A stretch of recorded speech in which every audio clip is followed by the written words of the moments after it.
Ladies and gentlemen, thank you for joining us this afternoon. On behalf of the veterans community, I would like to thank Chris Harris and his family for organizing today's event. If you would please stand, the honor guard will process in.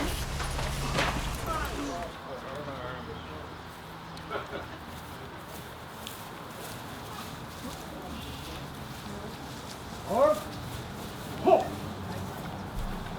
Left face. We call our World War II comrades in arms the greatest generation. We do this for many reasons. They showed grit, bravery, and an undying love for our nation and all that she stands for. They are the embodiment of what keeps America free. We will now have the posting of the colors. Honor guard, post the colors.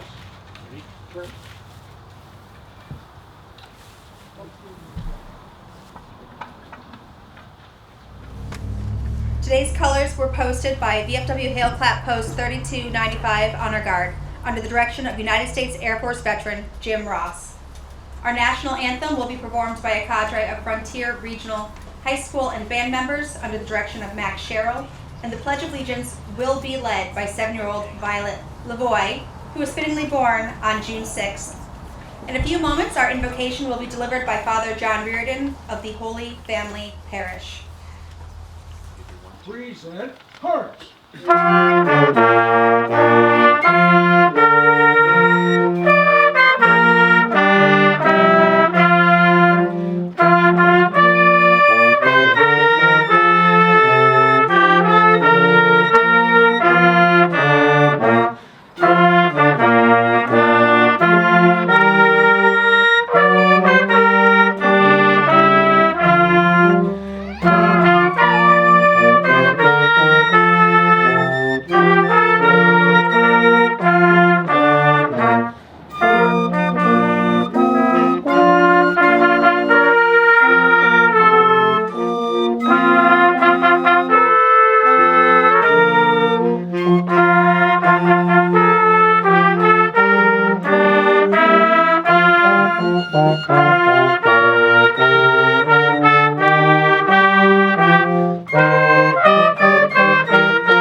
Pledge allegiance to the flag of the United States of America, to the republic for which it stands, one nation, under God, indivisible, with liberty and justice for all. Good job. Good job, Violet.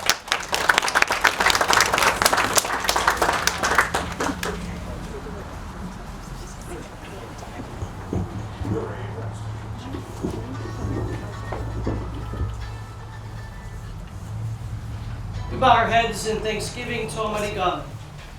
We give thanks to Him for good memories, memories of others who have given their lives, the servicemen and women who pay the ultimate sacrifice to keep our country free, to protect us from harm and from the dangers of those outside influences.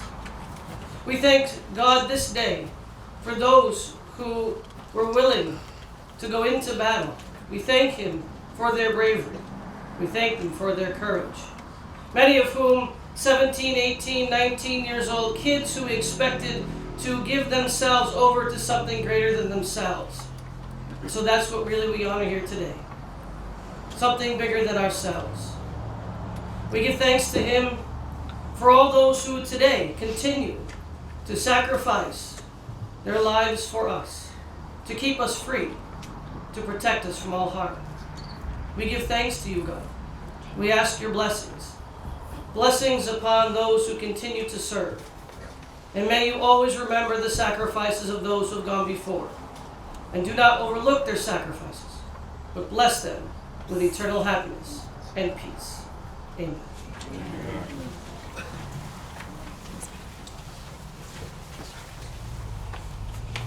I grew up in a home that believed that in the very America that these fine gentlemen, soldiers, sailors, and Marines, And as of this day in 1947, airmen risked their lives to protect and defend. On guard, hand hook. Rifle, forward arms, hook. Left face. Forward, hook. Just file along to these two. They, along with the men and women who served before, since, form a history, a lineage, and a culture, a family that I am very proud to be a part of. Before we begin our full ceremonies honoring America's greatest generation, I'd like to take a moment and tell you a little bit about myself. My name is Rachel Otto, and I have the privilege of being a true military brat. I'm the second generation of women to serve in my family, and I follow a long line of men who came before us. My mother is a Gold Star daughter, and her determination to follow in her father's footsteps inspired me to serve as well. In August of 2002, I enlisted in the United States Air Force, directly out of high school. During basic training, I was selected to join the Chaplain Service Corps, and I was stationed at Travis Air Force Base in California as a chaplain's assistant. I deployed to Forward Operating Base Warrior and Camp Renegade in Kirkuk, Iraq, in early fall 2003, and served with the 506th Air Expeditionary Group and joint task with the 173rd Airborne Brigade until late spring of 2004. I served during Operations Iraqi Freedom and in support of Operation Enduring Freedom. I'm currently serving our veteran community as commander of VFW Hail Clap Post 3295, based right here in South Deerfield. Anybody local can see me for an application after the ceremony. I'm not from this area originally, but I couldn't ask for a more loving and generous family than I have found at our VFW post. I'm honored to be asked to be the Master of Ceremonies today, and I thank you all for your support. Not only for those who served as part of the greatest generation, but for those who continue to carry forward the torch of America's freedoms on the battlefields of today.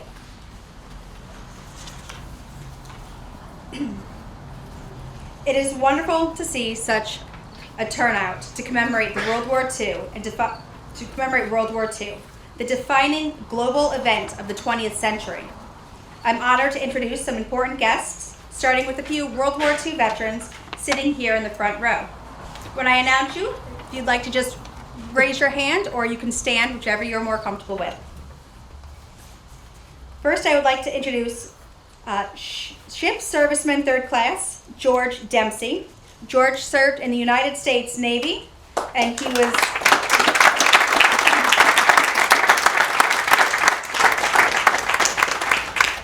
he served in the theater around Japan.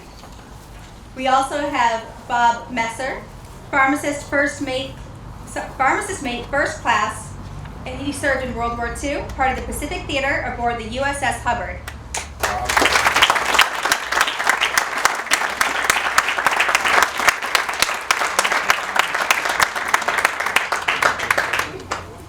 Next, I'd like to introduce Darwin Douglas Hine of the U.S. Army.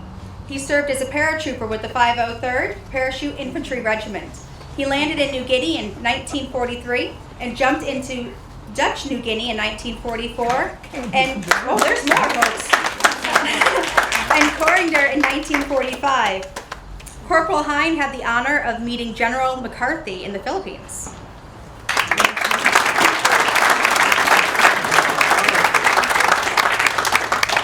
And last but certainly not least, we have Command Sergeant Major retired Kenneth Rock Merritt, age 96 young. He had the distinguished 35-year career in the United States Army, having initially fought with the 508th Parachute Infantry Regiment and the 82nd Airborne Division in Europe during World War II. Ladies and gentlemen, can we please have a warm welcome for our distinguished World War II veterans.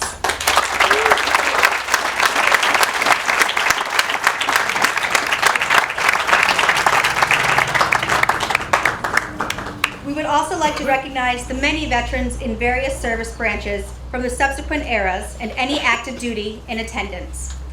One such veteran who has traveled here from North Carolina with Rock Merritt is Command Sergeant Major retired Lou Gutierrez, who served in the United States Army for 30 years from 1964 to 1994.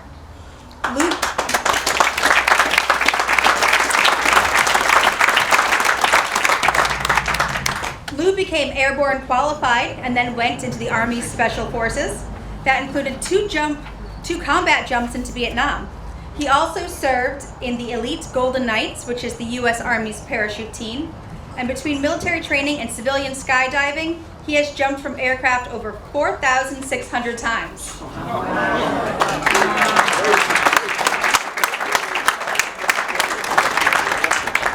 At this time, I would like to recognize all post-World War II veterans and active duty members in attendance.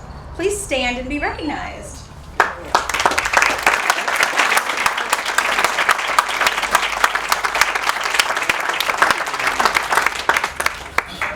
Since the Revolutionary War, over 1.35 million Americans have perished in the many conflicts that this country has engaged in. Clearly, freedom is not free, and only Gold Star families know the deep sense of loss when their loved one makes the ultimate sacrifice for America. Ladies and gentlemen, we have the honor of having Mrs. Kathy Belanger with us today. Her beloved son, Sergeant Gregory Belanger, was killed at age 24 on August 27, 2003. He was serving in Iraq as part of Operation Iraqi Freedom. Kathy, thank you for being with us today, and thank you for all of your charitable contributions on Bryce's behalf.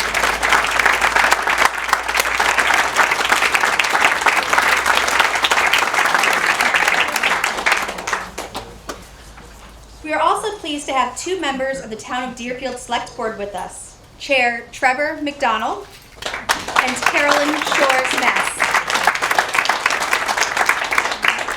Finally, we have with us the new head of the school for Deerfield Academy, Dr. John Austin, whose father served in the 82nd Airborne Division during World War II. On behalf of the Deerfield community, we welcome you and your family.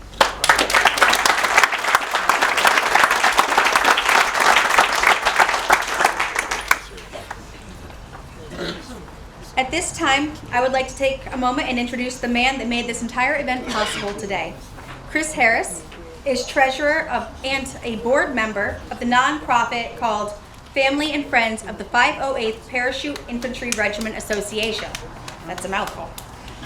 An organization committed to honoring, preserving, and communicating the history of all eras of the 508th paratroopers, from World War II all the way through today's two active duty battalions, based out of Fort Bragg, North Carolina. 600 of those proud soldiers are currently on a 9-month deployment to Afghanistan. Chris's connection with the 508th is that his uncle, Private First Class James A. Childs, an 8th generation native of Deerfield, was an original 508th paratrooper. 75 years ago today, Private First Class Childs parachuted into Eastern Holland as part of Operation Market Garden. He was killed 75 years ago today, and thus the family of Alice Childs Harris and Donald Harris chose this day, September 18th, for this World War II commemoration. Ladies and gentlemen, let's have a warm round of applause welcoming Chris Harris.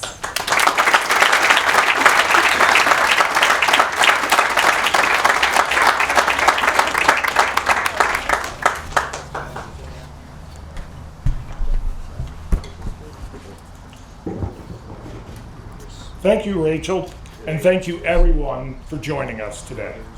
75 years ago yesterday, on a sunny Sunday, September 17th, noontime church services were interrupted in Eastern Holland as the skies filled with American and British paratroopers. Operation Market Garden was underway.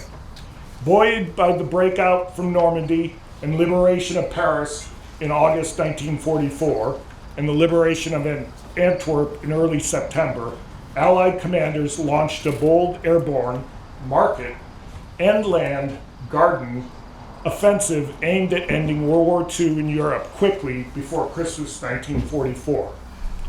American paratroopers from the 82nd and 101st Airborne Divisions and British 1st Airborne Division paratroopers were to capture bridges across key canals and rivers, including the bridge at Arnhem, over the Rhine River, and ground forces of the 30th Corps of the British Second Army would quickly move north through Holland and establish a bridgehead over the Rhine, north of the fortified Siegfried Line, thus allowing the Allies to continue their pursuit of the German army by storming across the great German industrial heartland in the Ruhr Valley towards Berlin. Market Garden was the largest airborne operation the world has seen.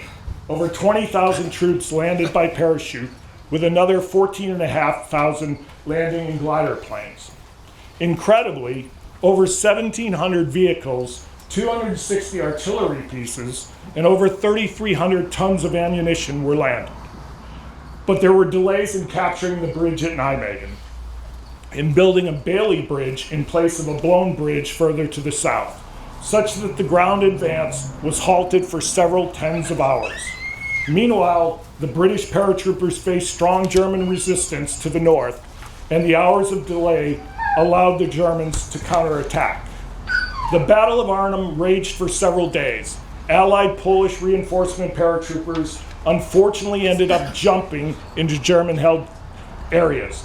Communications broke down, the British were overrun, and a desperate retreat across the Rhine occurred on September 25th.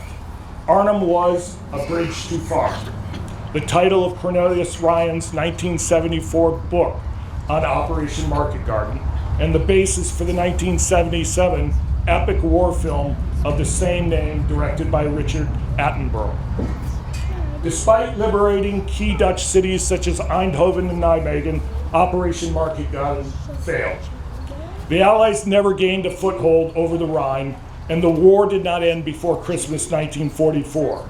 The Dutch would endure another harsh winter with thousands starving to death. By December 1944, 82nd and 101st paratroopers were rushed back to the front in Belgium and endured brutal combat conditions in the Battle of the Bulge during December 1944 and January 1945. In a broader sense, Operation Market Garden symbolizes the trials and triumphs and the critical turning points in both the Pacific and the European theaters of World War II.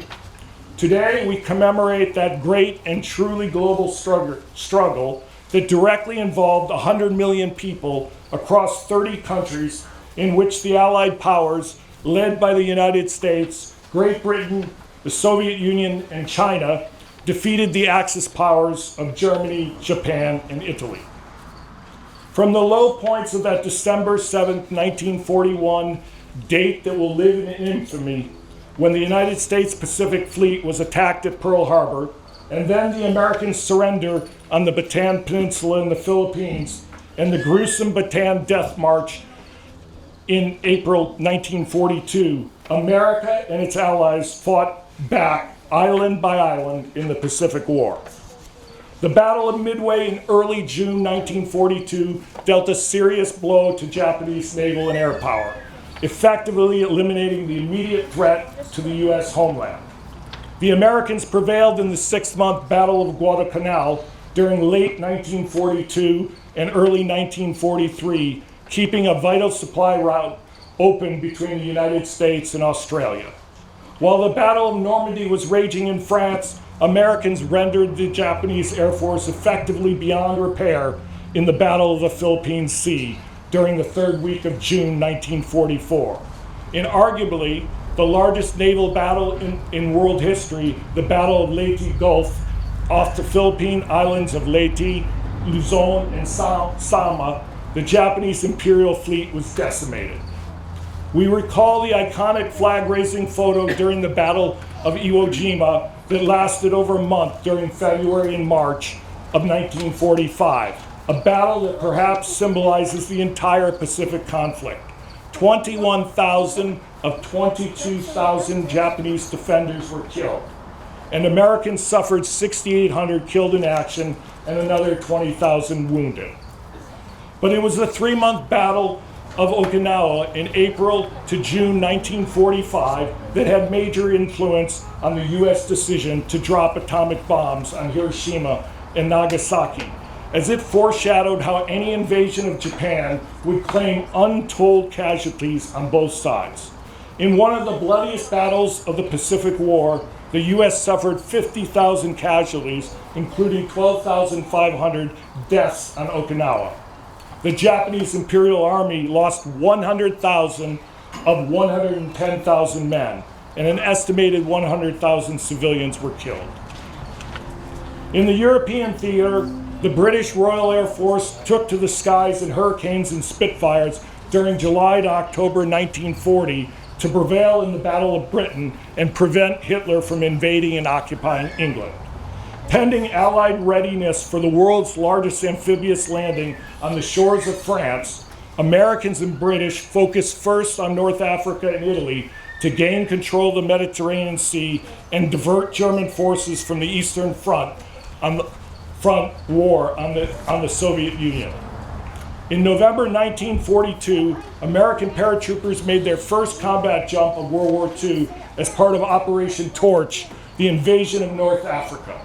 By January 1943, Allies invaded Sicily and thus began the two-year Italy campaign, highlighted by courageous American fighting in the six-month Battle of Anzio that commenced in early 1944. Rome fell on June 4th, 1944, 2 days before D-Day in France. And when Allies finally broke out of Normandy and started storming across France under famous American generals named Omar Bradley and George Patton, other American paratroopers and soldiers were invading southern France during Operation Dragoon in mid-August 1944. And one cannot forget that all along, battles between Germany and the Soviet Union raged on the Eastern Front, watershed conflicts that included the gruesome urban warfare of the Battle of Stalingrad from August 1942 to February 1943, with an estimated 2 million casualties, including civilians. In the end, America and its allies prevailed in the Battle of the Bulge, the last major German counteroffensive, and Allies were crossing the Rhine into Germany during March 1945, including the last large-scale airborne operation of World War II, Operation Varsity, on the 24th of March 1945. Having highlighted the global struggles that millions of American soldiers and their allies faced during those critical years from 1941 to 1945, today we remember the staggering human toll of World War II, with an estimated 70 to 85 million deaths worldwide, spanning military deaths, civilian deaths from military activity and crimes against humanity, and civilian deaths from war-related famine and disease. These estimates include 15 to 20 million persons who perished in China and 20 to 27 million lost in the Soviet Union. This commemoration further reminds us of the tremendous American sacrifice. Of the over 16 million American men and women who fought and served around the globe, some 419,400 were killed, and another 671,800 were wounded. With that important historical overview of Operation Market Garden and World War II, I turn it back to Rachel to introduce our featured speaker. Thank you.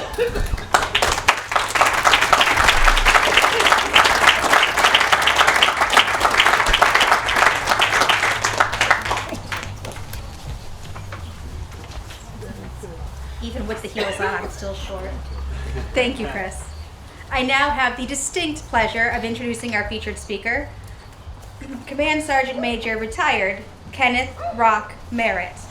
Rock Merritt parachuted in with the famed 508th Parachute Infantry Regiment of the 82nd Airborne Division into Normandy, France on D-Day, June 6, 1944. He engaged in key battles at, Connor's going to yell at me for butchering this, Chez Dupont on 12th of June, and on Hills 31 and 95 in July.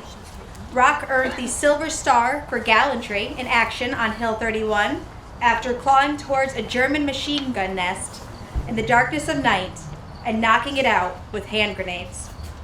Rock also parachuted into Eastern Holland in Operation Market Garden.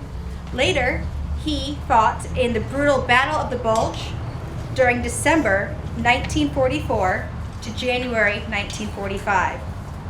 During a distinguished 35-year career with the United States Army, Rock also served in the Dominican Republic and Vietnam. He became the first person to serve 2 times as the 18th Airborne Corps Command Sergeant Major. He is a recipient of the French Legion of Honor, and in 2016 was honored with the coveted Doughboy Award for lifelong contributions to the United States Army Infantry. Over the last 102 years, hundreds of thousands of all Americans have served in the 82nd Airborne Division, but only 37 have been enshrined into the 82nd Airborne Division Hall of Fame. Rock Merritt was an original inductee in May of 2018. Please welcome Paratrooper Rock Merritt.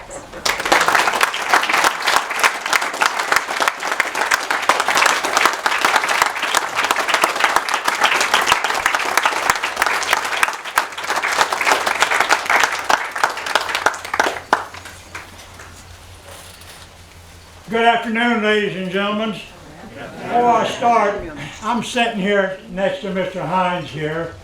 He hasn't lost his humor yet. I asked him, "Sir, you're 101 years old. What do you contribute that longevity to?" He said, "Breathing." We're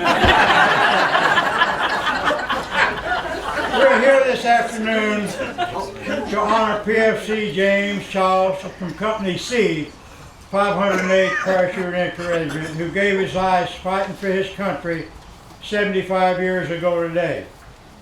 On September the 18th was a bad day for the 1st Battalion, 508 Paratrooper Infantry Regiment. We fought on the 17th in the city of Nijmegen. We had to leave at daylight and go back to the drop zone because the Germans was taking the drop zone away from us, and we needed that drop zone for the 325 Airborne Infantry Regiment. It was coming in at 1 o'clock. So C Company and A Company left the city of Nijmegen back to fight. That was on the 17th and the 18th day of December. Also,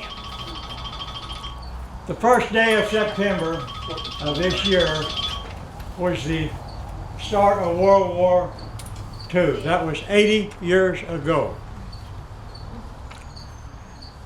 That happened when Germany invaded Poland 1 September 1939.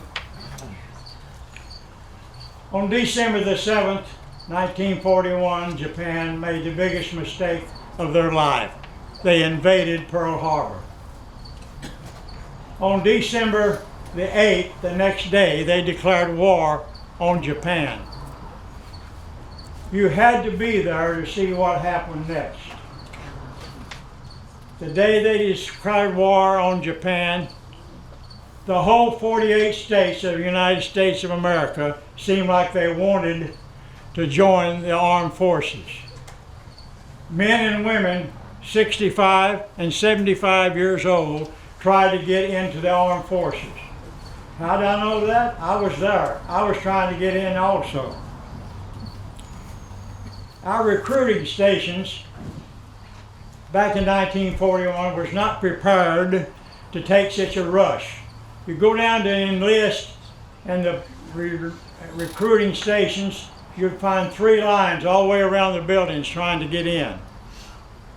And it seems as though America overnight had built the most powerful armed forces the world had ever seen. They put 16.2 million men and women in uniform.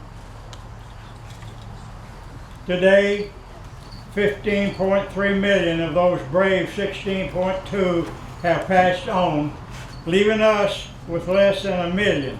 And they are dying at the rate of 300 a day. So you can do the math. A couple more years and World War II veterans will probably disappear. Today I'll be talking to some veterans. Will be of Normandy, Market Garden, and the Battle of the Bulge, highlights of those 3 that ended World War II.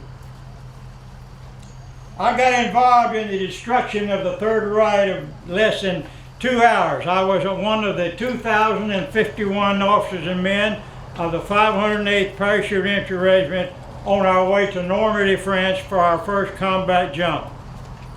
The task force for the Normandy invasion was 3 airborne divisions would jump behind the German lines starting at midnight and completed by 3 a.m. in the morning of 6th of June 1945. All those 3 airborne divisions were the 82nd U.S., the 101st U.S., and the British 6th.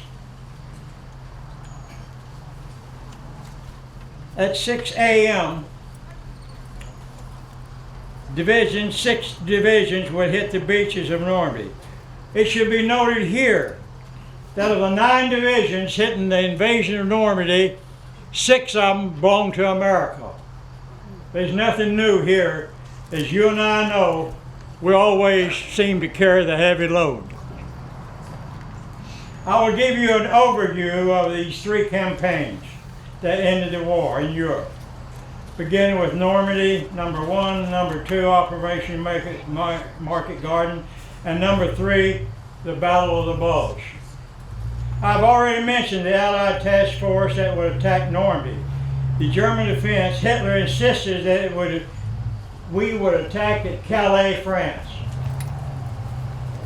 His number 2 field marshal, named Rommel, said, no, they're coming into Normandy. Hitler said, no, the Americans and the British are stupid, but they're not that stupid. They will not come in across the largest area of the English Channel when the shortest route across the English Channel is Calais, and we have a harbor there that unload all their equipment and everything. No, we will defend Calais, not Normandy, not the Normandy. Rommel's last words to Hitler, he said, sir, whoever wins Normandy will win the war.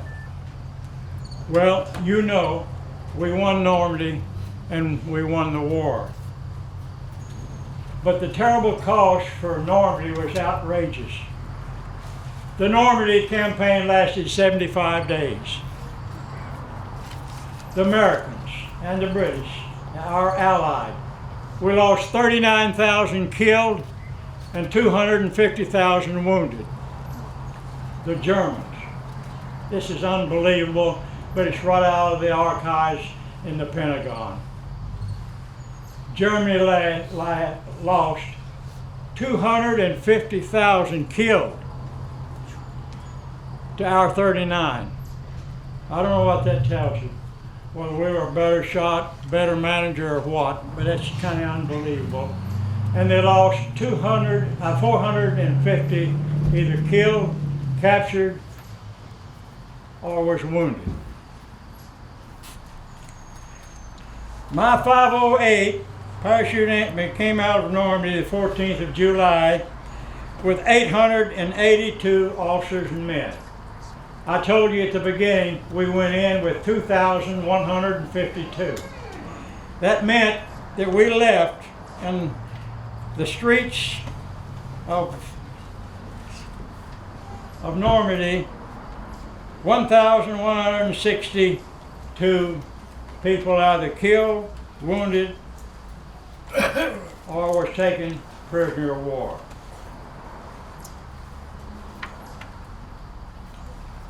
When we got back, we were training the 1,000 people that were reserve or replacements that come in. We had lost 1,100 people. We had 1,000 there at Nottingham, England, and we were starting replacing them. And on the 29th day of September, we got orders to attack in Leyte, Belgium. We drew the ammunition, everything that we drew for the Normandy invasion, and we were in the plane taxiing down the runway when we got a call from George S. Patton. His message. This is George S. Patton. I'm standing in the middle of your drop zone. What do you want me to do? Collapse this trooper chute? Well, you and I know there was no place, nowhere in hell that George S. Patton was going to let paratroopers help him in the 3rd Army. Well, needless to say, we canceled the job. 4 days later, another one come in outside of Belgium, in front of the 3rd Army. Again, the same thing happened. He got there and he was in the middle of the drop zone, so we canceled that. All right. Now, we got alerted for Operation Market Garden on the 14th of September 1944. It did not take long for us to find out that this whole operation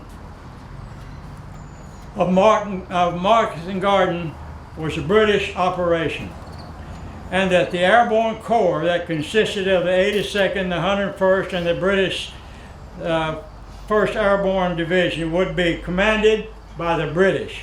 A Lieutenant General by the name of Frederick Boy Browning, a non-airborne personnel, who was non-airborne, General Matthew B. Ridgway. He commanded the 18th Airborne Corps, and he had to give his 2 airborne divisions, the 101st and the 82nd, to Boy Browning, commanding the Corps. Needless to say, Matthew B. Ridgway, the 1st 18th Airborne Corps commander, he couldn't say nothing. What they did, they gave him a B-24. He was 3,000 feet above Arnhem and Nijmegen, observing the operation, but he couldn't give no advice at all.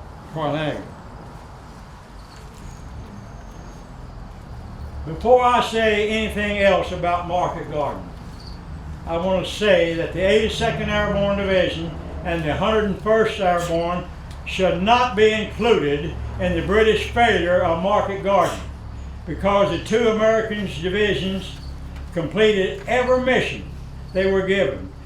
For the past 75 years, I have asked the following question, and I have not received an answer from no one. My question was, where was the colonels and the generals when the major was fighting on the bridge of Arnhem, where he lost 6,000 troops killed?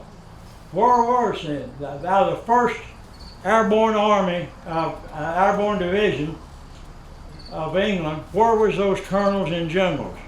Nobody's ever told me yet. And I've asked some British colonels and what have you, no one wants to tell me. Cornelius Ryan, that wrote the book, The Longest Day and A Bridge Too Far, he told me what happened, so I'll cover that in a few minutes. Cornelius Ryan, he came to Fayetteville, North Carolina and Fort Bragg in 1975. He brought with him The Bridge Too Far, his book, and the movie. They showed the movie, premiere showing of The Bridge Too Far was shown in Fayetteville in 1975. That was 2 years before it was released to the public. He come out to Fort Bragg to brief the commanding general on the book, and he said, since I had jumped into Nijmegen, he let me sit on the briefing. He told me and the general it took him 5 years to write The Bridge Too Far. And he said that he had talked to everyone from a Polish private to a 5-star general and what have you. And so anyway, when he got through talking, General Sykes says, Mr. Ryan, in your opinion, what was the 3 most important items that caused the British to fail Operation Market Garden? And he said, number 1, with all the flyover over Arnhem, the British did not pick up the 15th German Army in Arnhem. 15th German Army, from anyone that read the book will realize that it was Field Marshal von Rundstedt in Calais that defended that. But of course, when we won Calais and Normandy, Hitler fired his field marshal because he didn't convince him that we were coming into Normandy instead of Calais.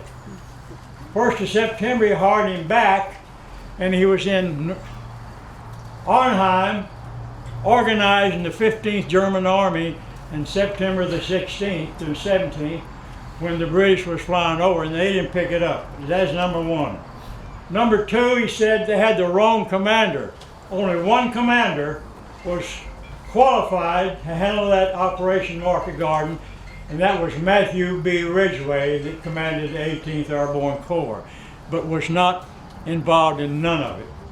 And number three, as all you servicemen know, a division or a regiment, on a briefing, you have some smart officer, normally a junior officer, captain, and he briefs for the division.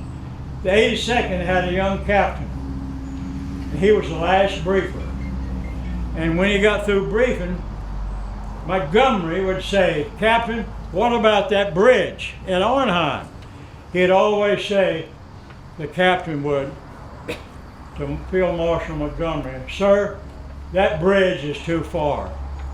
Finally, Montgomery got enough of it. He went to see, I don't know, Gavin, Ridgway, or maybe Eisenhower, I don't know, but they fired the captain because Montgomery said he's sick, he needs to leave, he's got combat fatigue. When they hired the next officer, they put the Arnhem Bridge on the operation. He said, "You know what? The third thing, that captain was right. That bridge was too far." Battle of the Bulge. We had only been out of 1 month out of Market Garden when Germany started their big winter attack on the 17th of December 1944. We had come back to Soissons, and we'd been back about a couple of weeks. They had set up a temporary NCO club, and I was at the NCO club shooting dice. This is God's truth. I was $1,500 ahead of game. When it came over the PA set, all paratroopers report to your unit immediately. I was having my musette bag and took my $1,500 worth of francs and filled it up, and we went back. Since we'd just come out of Market Garden, we had turned all of our weapons in. We didn't have them. We turned them in for maintenance. They issued us by 1 o'clock on the morning of the 18th, brand new weapons in Cosmoline. We worked all night long cleaning these weapons because we had to load cattle trucks the next morning and cross the IP at 9 o'clock in the morning. Well, we met that 9 o'clock. We pulled out. And we were heading for a place called Vilsum. We had to fight little battles on the way and what have you. We got to Vilsum. We lost a lot of troops killed and wounded in Vilsum. And on the 24th day of December 1945, we got orders to withdraw 10 miles to the rear. And the 82nd Airborne Division had never withdrawn in their entire life, including World War I. They told us it was to straighten the line out, but we knew different. Because at the river there where we was at, the bridge that we'd blown, there was a Mark 6 tank on it at 45 degrees angle that couldn't get across. Anyway, we marched all night long, got for 10 miles, and that's how rough it was. And the first day there, on Christmas Day, they attacked our position. Now I'm a platoon sergeant, master sergeant, platoon sergeant of a heavy weapons platoon. Air-cooled machine guns. I had 8 of them, water-cooled, when the attack happened. 3/4 through the attack, my 8 machine guns blew up. Any of you people know anything about water-cooled machine guns, you know, and when it's 10 below zero, you need some antifreeze. They didn't have no antifreeze for me. So anyway, my 8 guns was out. We started receiving mortar fire and artillery fire and what have you. but we returned the battle, won that round. Battalion headquarters was about a mile and a half away. I went down and told the colonel I need air-cooled machine guns or some antifreeze for them machine guns because they're no good. Well, if you've ever been to France and you drank something called Calvados, they gave me a 5-gallon can of Calvados for my 8 machine guns. A water-cooled machine gun holds 9 pints. 6 of it was water and 3 of it was supposed to be antifreeze. I put 3 ounces of Calvados, and I often wondered if I'd had an alcoholic. All he had to do was undo that tube of that machine gun and put it in his mouth. Anyway, before I close, I'd like to give you this relevant thought. If you happen to meet one of my generation veterans, you usually would meet a quietly growing old man.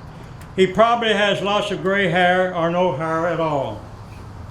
Wears glasses, perhaps hearing aids, has false teeth, and now carries a walking stick instead of an M1 rifle.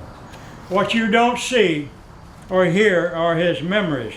He won't tell you he once witnessed his closest comrades killed on the battlefield. He won't tell you how he endured freezing cold or blazing hot weather, or how often he liked to shower or longed for a hot meal and a shower.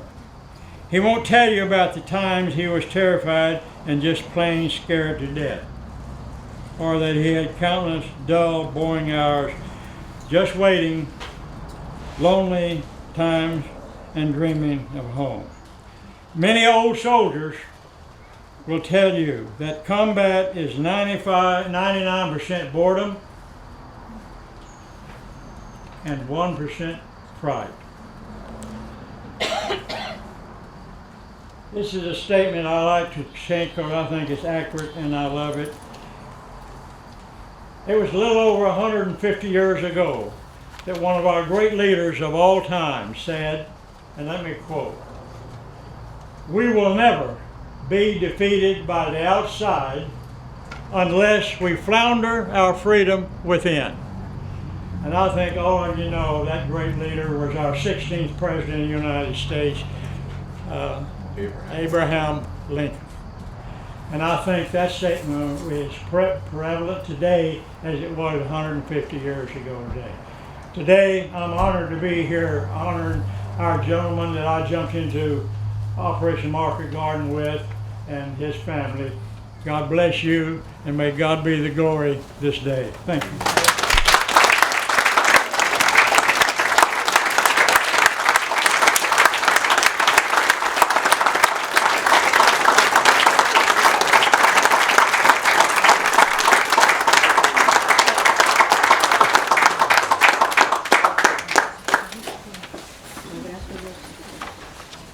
Make it tough to get back up here, Rock. I can't follow that one. Thank you, sir. Thank you for sharing your personal experiences and insights with all of us. And thank you for your dedicated Army career and the support you have given the young paratroopers at Fort Bragg since you retired in 1977.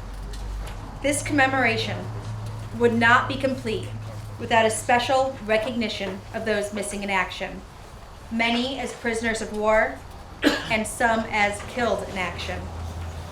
As of 2 weeks ago, the United States Defense POW MIA Accounting Agency reported that over 82,000 Americans still remain missing. There are still over 72,600 from World War II and over 7,600 from the Korean War, nearly 1,600 from the Vietnam War, and 132 from the Cold War through the present-day global war on terrorism. 75% of those losses are located in the Indo-Pacific region, with over 41,000 of the missing presumed lost at sea, most from World War II.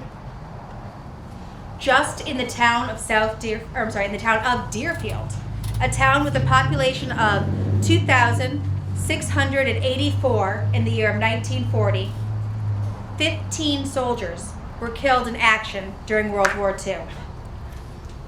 Deerfield Academy students Marissa Macy and Chris Taggart will now read the names, age, branch of service, and final location as we reflect on their sacrifices from around the globe at such young ages.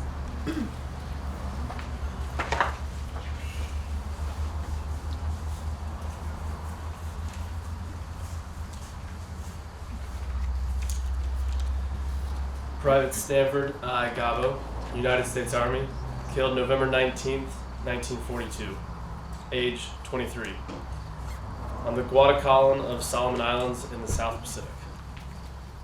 Private First Class William Fidike, United States Army, killed June 8th, 1943, age 20, in the United States. Staff Sergeant Woodrow Wilson White, United States Army, killed January 26, 1944, age 31, in Italy.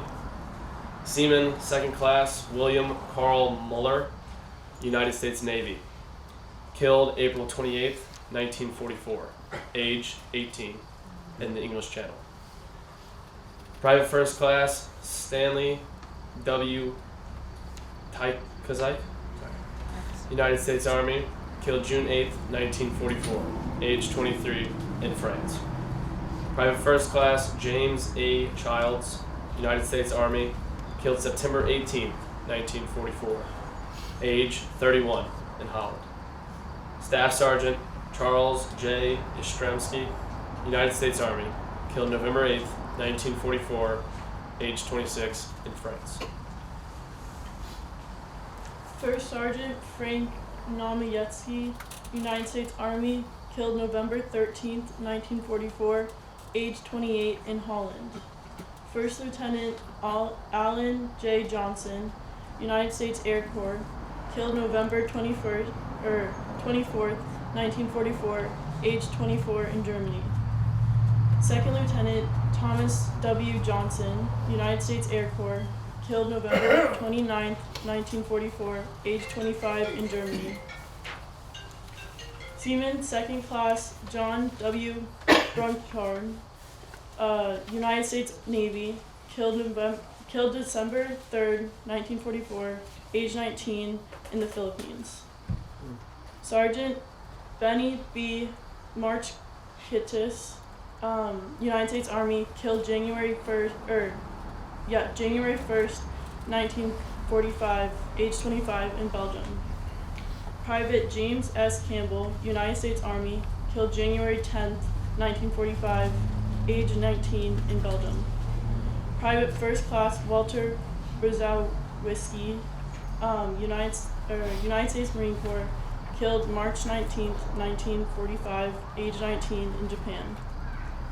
Sergeant Stephen G. Everett, United States Air Corps, killed November 25th, 1945, age 24, in India.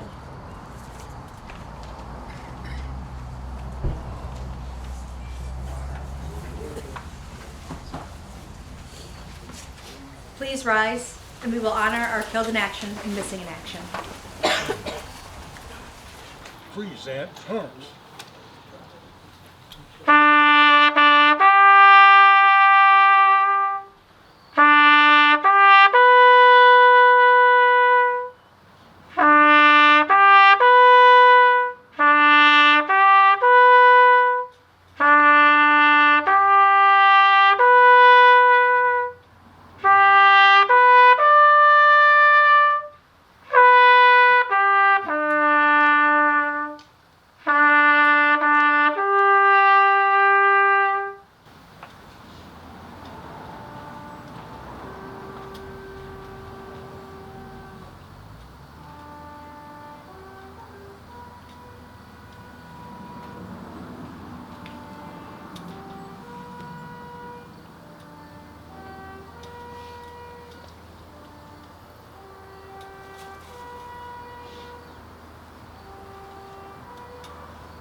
Thank you. Please be seated.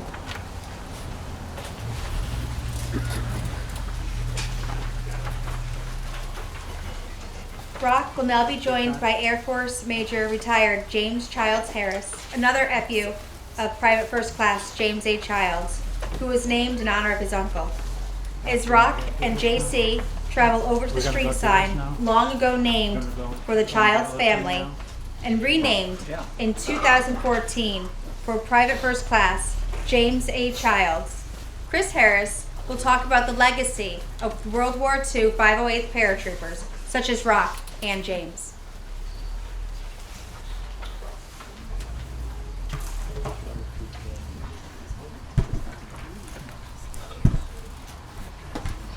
Rock and JC are approaching a new historical sign honoring our uncle, Private First Class James Jimmy Childs, that is fittingly draped with a 508th Association flag signed by dozens of today's active duty 508 paratroopers based at Fort Bragg, North Carolina, symbolizing the legacy created by Rock, our uncle, and thousands of other World War II 508 paratroopers. For 75 years, spanning at least 3 generations, 508 paratroopers have mobilized around the world in support of freedom, with some 600 508 paratroopers now on the 9-month deployment to Afghanistan.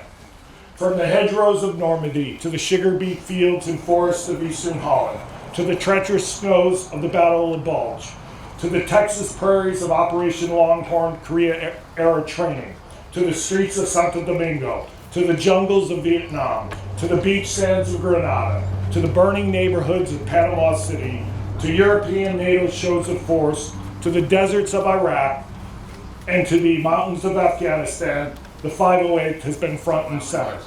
Our nation and the world salute the extraordinary legacy of these World War II paratroopers in all eras of the 508.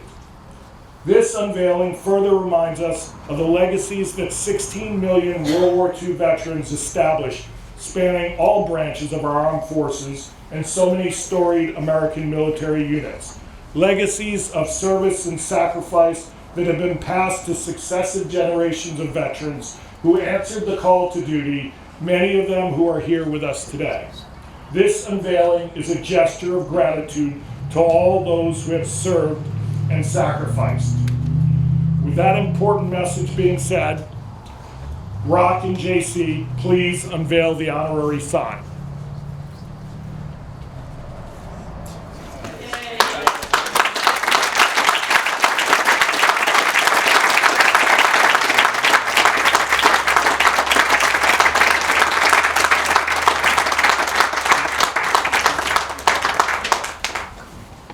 I'm Sandy Harris Graves, and Private First Class James A. Childs was my uncle. I'd like to take a moment to read to you some of what is outlined on this newly unveiled sign. PFC James Allen Childs, born July 12, 1913, killed September 18, 1944, was a member of the 508th Parachute Infantry Regiment, C Company, for the 82nd Airborne Division. He was an 8th generation of the Childs family in Deerfield, whose 5G grandfather arrived from Barnstable, Mass. in 1709. He grew up in the 1814 Georgian colonial house, still located on Greenfield Road, just south of Childs Cross Road, in the Wapping section of Deerfield. He worked on the various family farmlands located to the north and south of Childs Cross Road, between Greenfield Road and the Deerfield River. He was an original member of the famed 508 PIR activated on October 20th, 1942 at Fort Blanding, Florida. Among the first on the ground in Normandy, France on D-Day, June 6, 1944, having parachuted behind enemy lines overnight. He last wrote his mother on July 29, 1944, saying, quote, "I was behind enemy lines for 13 days. I was also captured by the Germans and was held prisoner for 3 days. Then we got away. I will sure be glad when this war is over. I hope all the folks and you are well, and don't worry about me.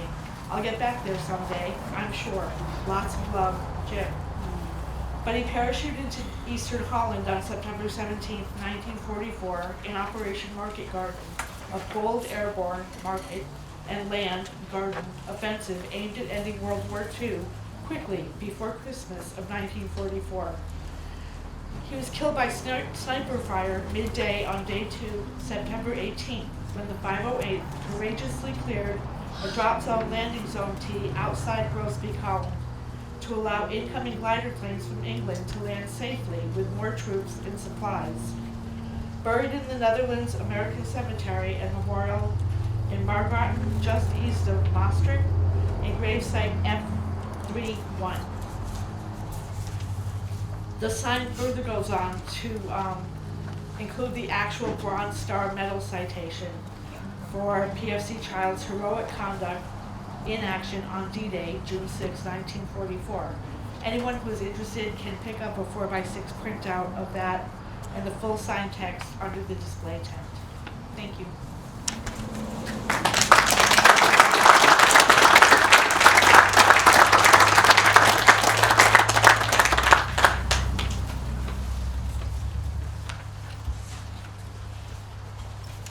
Tom Brokaw wrote in the book, The Greatest Generation, they came of age during the Great Depression and the Second World War and went on to build modern America.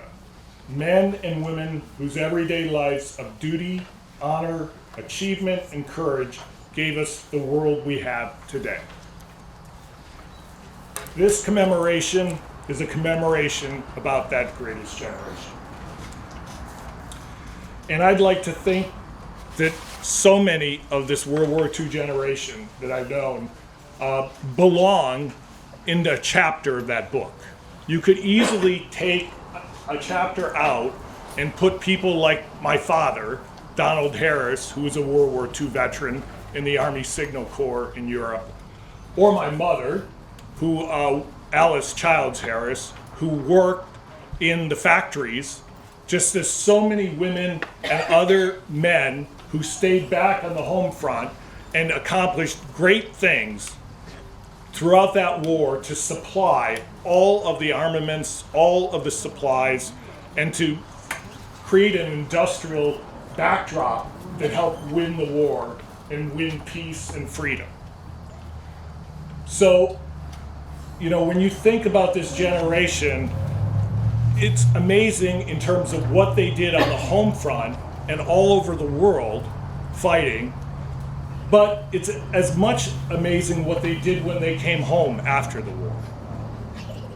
They raised families, they converted the economy to the industrial, powerhouse that we all have benefited from and have a standard of living from. They created amazing technologies, whether it be in medicine, in electronics, in communications, and so forth. It is really incredible, the legacy of this generation and all that we benefit from today. So this commemoration is also a big expression of gratitude towards the greatest generation, the World War II generation. So thank you very much, and there's several of you out here in the audience, and of course our front row. It is incredible in terms of world history what impact you have had, and so many of us are so grateful for that.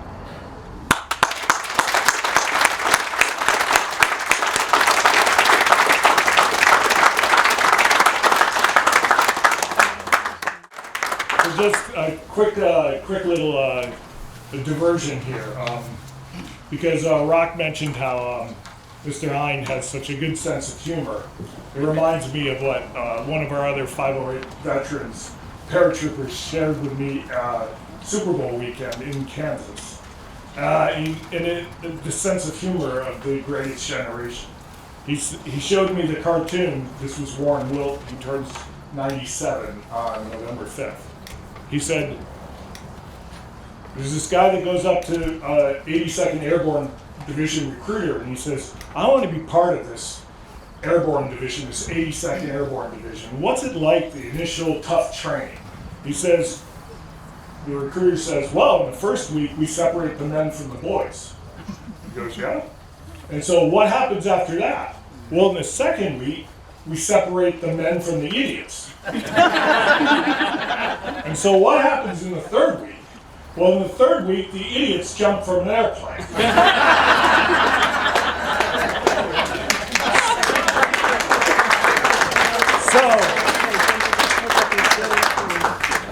So we have a very special occasion to commemorate. This is not part of the formal program, but 4 days from now, on September 22nd, Darwin Douglas Hine, our 503rd Paratrooper veteran, will turn 101. So I think we should all sing happy birthday. Happy birthday to you. Happy birthday to you. Happy birthday, dear Darwin. Happy birthday to you.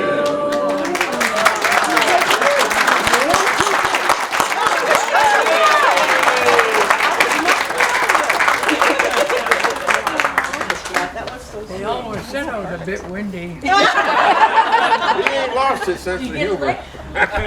Take a look. You got it there, great.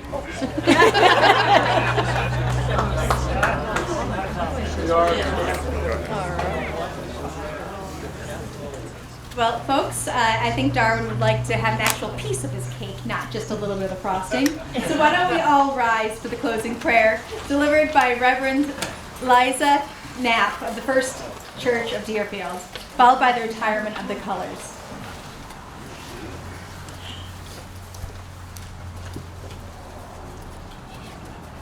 As we gather for prayer, I just want to share with you, my uncle was a World War II veteran, and he returned from the war with memories of the liberation of Dhaka.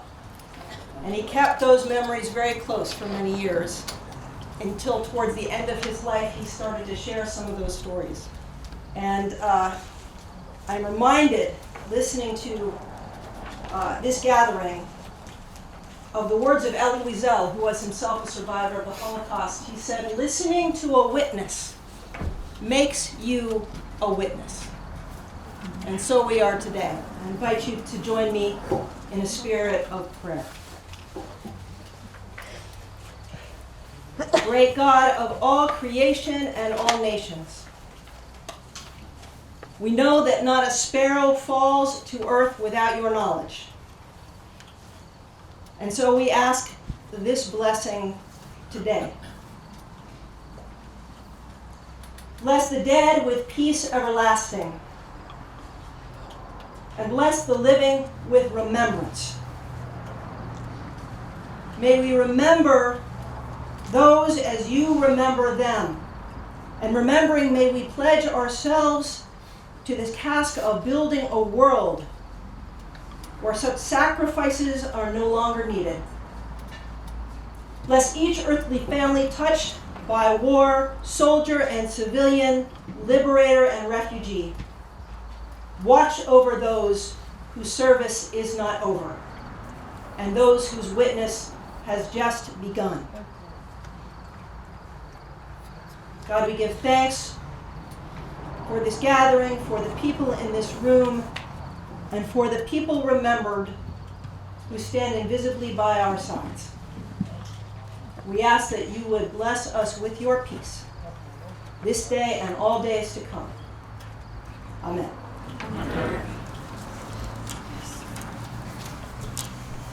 Please remain standing for the retirement of the colors.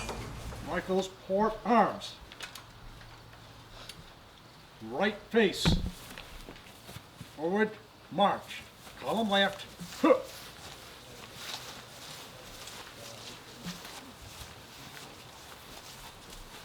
Column halt. Left face. Retire the colors.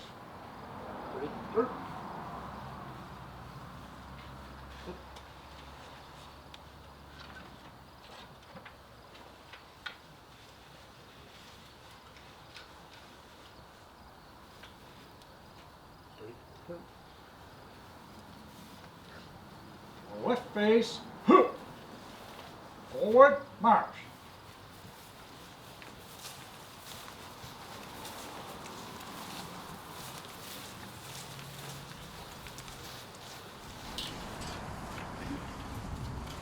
This concludes the formal portion of our World War II commemoration.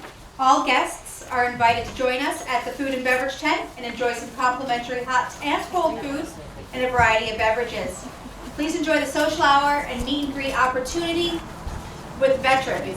You can also view photos of the grave site of Private First Class James A. Childs at the Netherlands American Cemetery and some artifacts from the 508. And pick up flyers from local veterans organizations. Please take care when walking on the uneven lawn, and please exercise caution when driving out of the parking areas onto nearby roads. On behalf of Alice Childs Harris, Donald Harris family, thank you for coming and have a pleasant evening. And a special thanks to the Klosky families who have hosted this event on their property. Feel free to visit their farm stand at the front that boasts fresh vegetables, squash, pumpkins, and seasonal mums. Thank you.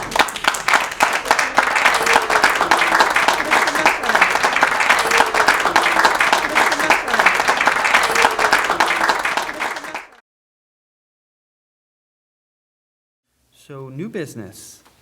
We finally get a chance to thank Chris Harris. Chris, you did a wonderful job, and I know you want to take a thank you too, but I can't thank you enough. Really, it was a very nice event. It was an awesome event. Really nice. So please, you have Yeah, I know the we've floor. been kind of busy, and It is, it's 3 weeks since we had the event. We But miss every time. but I just wanted to thank the town and, Oh. and specifically call out a few things because it was a pretty integrated approach to make this happen. And it actually was more than just the event on Wednesday the 18th, because Rock Merritt actually went into history classes at Deerfield Academy the prior day, Yep. and he was at Frontier on the 18th, and they set up in the auditorium. Yep. And he was very impressed by the students that he interacted with, the preparation, the questions they had. So a big thank you to Charlie Tebbets at Frontier, who coordinated that, and Kevin Kelly at Deerfield Academy, who coordinated with. He was a pretty amazing man. He was an amazing man. He Yeah, really, there's several of them There's a- still with yes, us in the yes. 508 that are pretty impressive, each Those of are them awesome. in their own right. But actually, this one goes back to April, when we started with the idea of this commemorative historical sign for my uncle Yep. on the 75th anniversary of his death, which was September 18th. So it started with the select board, reviewing kind of the technical approach and, did it fit with the town, et cetera. And you guys supported me throughout as it morphed into a bigger World War II commemoration and a bigger type of event. But definitely Kevin Scarborough and his team did a great job because there were assessments that had to be done in terms of the safety of that sign from a visibility standpoint on both ends of Yep. Childs Cross Road. But also, we got into the whole dig safe thing, and there were technical issues Sure. like that. And it came off really well in the end. So big thank you there. And then surrounding the event itself, Chief Pachurek and his team did a great job. We came up with a plan for parking, not getting log jammed off of 5 and 10. Yep. And that seemed to work pretty great. flawlessly. I wasn't was really great. watching it that close, but it Pulled was right in great. and parked. It was awesome. It was safe, no one had an issue, et cetera. Yep. And of course, our local VFW did a great job during the event itself, Yep. and certainly getting the word out about it.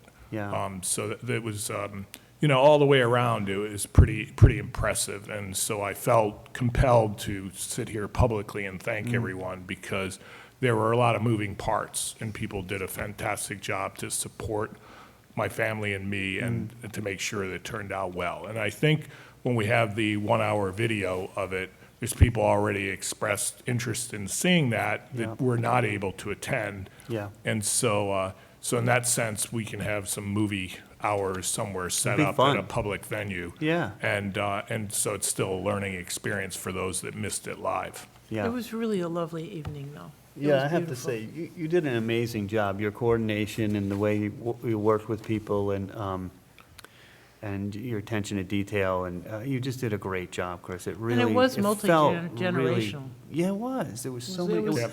I there got was- to eat a wonderful dinner, by the way. I got Yeah. to eat a great dinner, sitting at the table with all these veterans from all these different wars, and you could see when they talked to me, I would probing questions, but when they talked to me about their experiences it's yesterday for them. It's not, you know, for me, it's a history kind of thing in my mind. For them, it's yesterday, and the brothers they lost there, and what they had to do, and the sacrifices they made for this country, and for their brothers next to them. It's, you know, you fight for your country, but you fight for your brothers next to you, and it was just impressive to talk to them, and it's nice to have and we that tried experience. it was commemorating World War II and that greatest generation Yeah. of folks, but the legacy link to today's active duty and the Absolutely. veterans, all the eras between. I Yeah. mean, we tried to make sure that came out. And It did. That they understood the gratitude was expressed over the generations. Absolutely. It was. It was It a was great nice. job. Yeah, So- very well done. So, yeah, and, you know, the following day, Thursday, we actually went up to the weekly veterans lunch in Greenfield at the Elks Club to deliver leftover food. Oh, great. Because we set up a assembly line so that people could take food home, because we're not going to Yes. throw that food out. That No, it was pretty good. delicious. And they nabbed Rock Merritt and Sergeant Major Gutierrez to speak. Oh, And I was a little concerned because it was a pretty tiring week. They for, did a long Rock. week, And yeah. so, but they really enjoyed the bet. talks, Yeah. but we kept it to a minimum for Rock Good, for good. the sake of his physical well-being. But no, it worked out really well. It was It was wonderful just- event. It was really incredible bringing it to life, history to life, Yeah. seriously. Yeah. I just mean, to sit I there and had read a listen to book it. about Market Garden, but listening to him made it seem Oh, so much you're right there. different. It was just great. You know, I mean, it was So just a big thank you to the town. Big thank you to you. thank you Yeah, for thank you, you to you. for It bringing was it So I really nice. appreciate it. Yeah, thank That you was very great. much. Okay. Good. Great. Thank Good, you, good. Chris.